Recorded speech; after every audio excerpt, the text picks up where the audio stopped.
کہ پاکستان کیوں ہلاک ہو رہا ہے؟ فقر کی وجہ سے نہیں، بھوک کی وجہ سے نہیں، کمزور ہونے کی وجہ سے نہیں، نافرمانی کی وجہ سے۔ فرعون کیوں ہلاک ہوا؟ کمزور تھا، وہ تو کہتا تھا میں خدا ہوں۔ فرعون کیوں ہلاک ہوا؟ فوجیں تھوڑی تھیں، 16 لاکھ کا لشکر لے کے چڑھ پڑا موسیٰ علیہ السلام کی قوم پر۔ فرعون کیوں ہلاک ہوا؟ اس کا دشمن طاقتور تھا کوئی، دنیا پہ اس کی حکومت تھی۔ فرعون کیوں ہلاک ہوا؟ نافرمانی کی وجہ سے۔ فَأَخَذْنَاهُ وَجُنُودَهُ فَنَبَذْنَاهُمْ فِي الْيَمِّ۔ قوم عاد کیوں ہلاک ہوئی؟ کمزور تھے؟ ہرگز نہیں۔ بھوک تھی؟ ہرگز نہیں۔ کوئی دشمن قوی تھا؟ ہرگز نہیں۔ 40 ہاتھ ان کے قد تھے۔ قوم سمود کیوں ہلاک ہوئی؟ کوئی کمزور تھے؟ ہرگز نہیں۔ کوئی ان پر قرضے چڑھ گئے تھے پاکستان کی طرح؟ ہرگز نہیں۔ کوئی ان پر دشمن غالب آیا تھا؟ بالکل نہیں۔ کیا ان کی روٹی کم پڑ گئی تھی؟ بالکل نہیں۔ کیا ان کے پاس فوج اسلحہ نہیں تھا؟ بالکل نہیں۔ ہر شے کی کثرت کثرت کثرت۔ لیکن یہ کیوں ہلاک ہوئے؟ کیوں ہلاک ہوئے؟ ایک ہی صورت میں چند آیات۔ الم تر کیف فعل ربک بعاد، دیکھو تیرے رب نے قوم عاد کے ساتھ کیا کیا۔ ارم ذات العماد التي لم يخلق مثلها في البلاد وثمود الذين جابوا الصخر بالواد، تیرے رب نے قوم عاد کے ساتھ کیا کیا، قوم سمود کے ساتھ کیا کیا، وفرعون ذی الاوتاد، فرعون کے ساتھ کیا کیا۔ یہ کون لوگ تھے؟ بڑے طاقتور تھے۔ انہوں نے کیا کیا؟ الذين طغوا في البلاد، یہ سرکش ہو گئے پاکستانیوں کی طرح۔ اور کیا کیا؟ فَأَكْثَرُوا فِيهَا الْفَسَادَ، پھر انہوں نے فساد مچایا، فساد مچایا۔ پھر کیا ہوا؟ فَصَبَّ عَلَيْهِمْ رَبُّكَ صَوْتَ عَذَابٍ إِنَّ رَبَّكَ لَبِالْمِرْصَادِ، پھر تیرے رب نے عذاب کا کوڑا برسایا، تیرے رب نے عذاب کا کوڑا برسایا۔ اور تیرا رب نافرمانوں کو ایسے ہی پکڑتا ہے، ایسے ہی جکڑتا ہے۔ میرے بھائیو، یہ میں ایک منفی پہلو بتا رہا ہوں کہ قومیں ہلاک کیسے ہوتی ہیں، قومیں ہلاک کیسے ہوتی ہیں، قومیں برباد کیوں ہوتی ہیں۔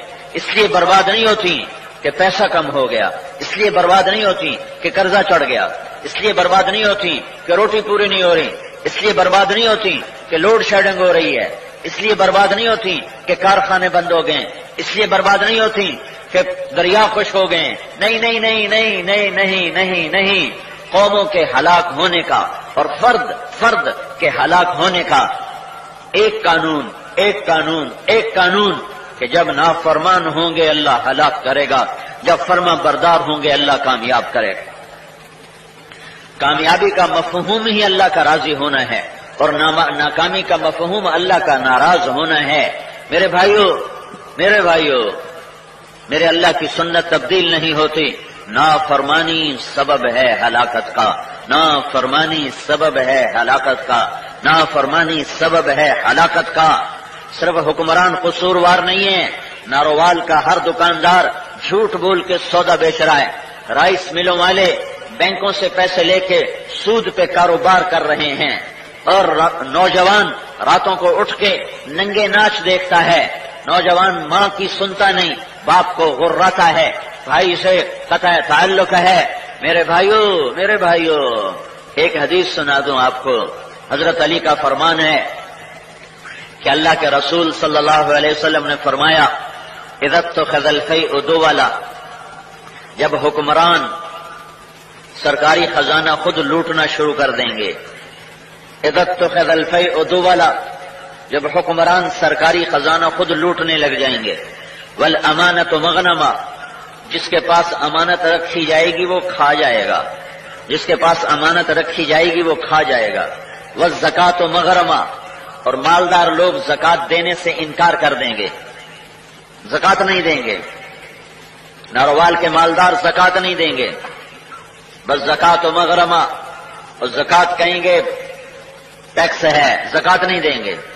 جیسے حکومت کا ٹیکس چراتے ہیں، زکات چرائیں گے، نہیں دیں گے۔ اذا اتخذ الفیء دولا، جب حکمران سرکاری خزانہ لوٹیں گے، والامانۃ مغنما، جس کے پاس امانت رکھی جائے گی کھا جائے گا، والزکاۃ مغرما، مالدار لوگ زکات نہیں دیں گے، وتعلم لغیر الدین، علماء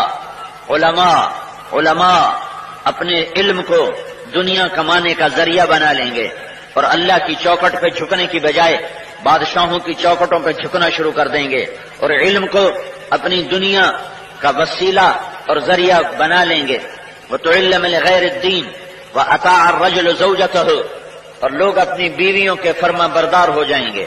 وَعَقَّ أُمَّهُ، اور ماؤں کے نافرمان ہو جائیں گے. وَأَدْنَى صَدِيقَهُ، دوست کو دیکھ کے باہیں پھیلائیں گے اور گلے لگائیں گے. وَأَقْصَى أَبَاهُ، باپ کو دیکھ کر راستہ بدل جائیں گے کہ ابا کوئی کم نہ آگ چھڑے کے دائیں. باپ کو دیکھ کر دائیں بائیں ہو جائیں گے، دوست کو دیکھ کر قریب ہو جائیں گے. وَسَادَ الْقَبِيلَةَ فَاسِقُهُمْ، قبیلے کا سردار فاسق ہوگا. وَكَانَ رَئِيسُ الْقَوْمِ أَرْذَلَهُمْ، حکومت نکمے لوگوں کے ہاتھ میں ہوگی. وَارْتَفَعَتِ الْأَصْوَاتُ فِي الْمَسَاجِدِ، مسجدیں فرقہ واریت کا مرکز بن جائیں گی. ممبر رسول محبت کا پیغام دینے کی بجائے نفرت کا پیغام. ممبر رسول نفرت کی جگہ نہیں ہے. ممبر رسول پہ بیٹھنے والے وہ امت کو جوڑنے کی بجائے امت کو توڑنے لگ جائیں گے اور اسے امت بنانے کی بجائے اسے فرقوں میں تقسیم کر دیں گے اور امت دھڑوں میں تقسیم ہو جائے گی اور امت نہ رہے گی بلکہ قوم بن جائیں گے اور فرقے بن جائیں گے اور گروہ بن جائیں گے اور جماعتیں بن جائیں گی. ہاں وارتفعت الاصوات فی المساجد، مسجدوں میں آوازیں بلند ہوں گی.